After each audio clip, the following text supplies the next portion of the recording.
Changer notre philosophie, mettre la prévention au cœur de nos politiques publiques.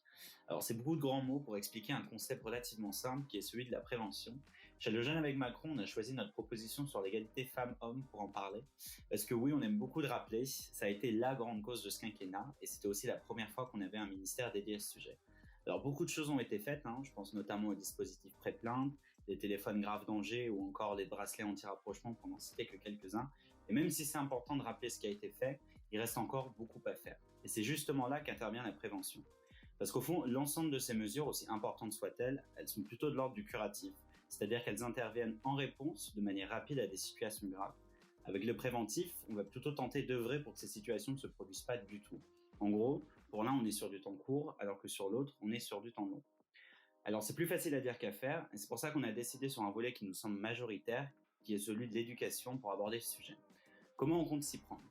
D'abord, notre souhait, c'est de rendre obligatoire tout au long de la scolarité, donc du CP jusqu'au Master 2, ça fait quand même quelques années, un cycle trimestriel de formation.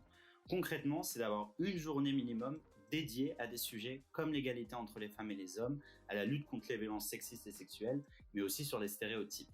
Et avec cela, qui ne demande pas énormément de moyens au fond, on veut tenter de sensibiliser les nouvelles générations sur ces sujets qui, on le sait, façonnent notre vision de la société. Alors oui, c'est pas énorme dit comme ça une journée, ni même 3 dans l'année, mais c'est en l'inscrivant de façon pérenne dans notre société et dans notre système éducatif surtout, qu'on peut garantir que chaque élève, durant toutes ses études, donc depuis l'âge de ses 5-6 ans, aura au moins entendu parler une fois dans sa vie d'égalité femmes-hommes. Et ça, mine de rien, ça change beaucoup de choses.